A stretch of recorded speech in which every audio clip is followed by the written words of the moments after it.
What's up, yo?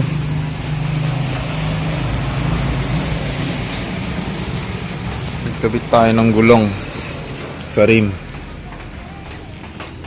Samahan nyo ako.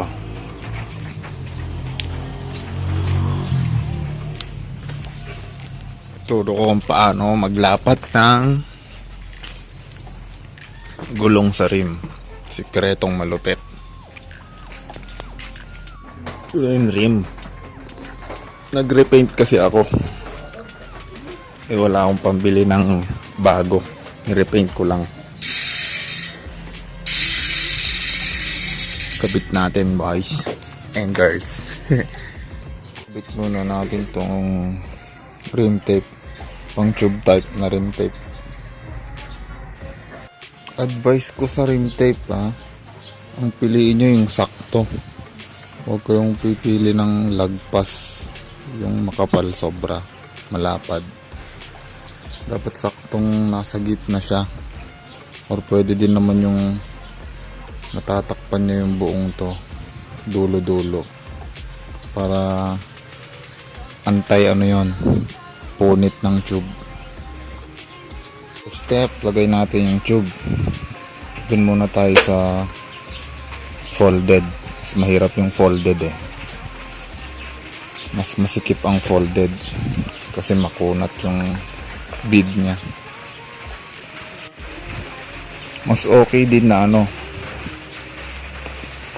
hanginan nyo konti yung tube nyo bago nyo ilagay sa gulong. Ganito kalambot, okay na.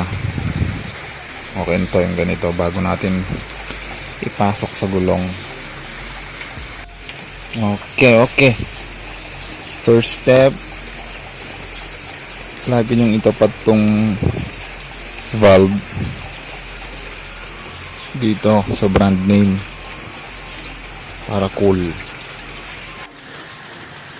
Ayan tapat na siya sa brand name. Then hanapin natin yung rotation. So pag ganun siya, yung disc rotor nasa kaliwa so ganun siya, ganun ang paikot niya.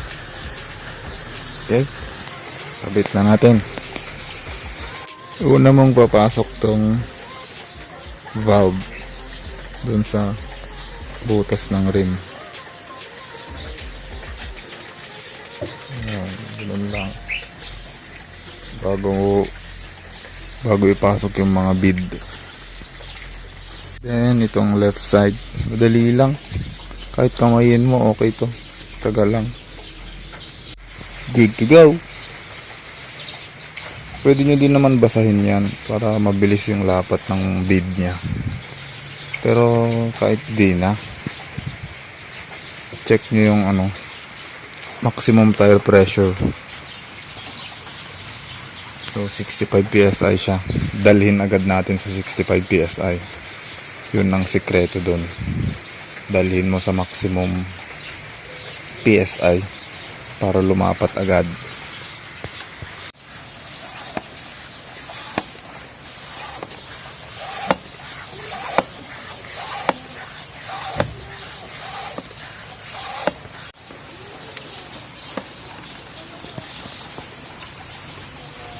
Minsan kahit hindi umabot sa maximum PSI, lalapat na siya. Pag narinig niyo na yung pitik ng rim, pung, parang puputok na ganun. Okay na pag ganun.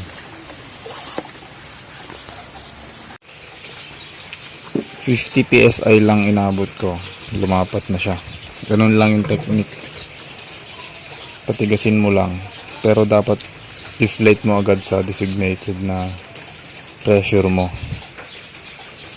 Check nyo to, mga lining nya kung pantay na lahat. That's it. Ganun lang kasimple. That's it mga kasama sa wire bead. Same lang din procedure. Patigasin nyo lang din hanggang sa maximum PSI nya. Then hintayin yung lumapat lahat ng lining. Then after that, i-deflate nyo hanggang sa ano nyo, designated pressure. Ako usually 30 psi likod, 28 harap, noon lang. I'm 70 kilos to 75, ganon. Pwede na yun pag sa tube. Para hindi may snake bite lagi. Mag-comment lang kayo guys ha, kung may mga katanungan kayo. So ayun, sana may natutunan kayo. Salamat.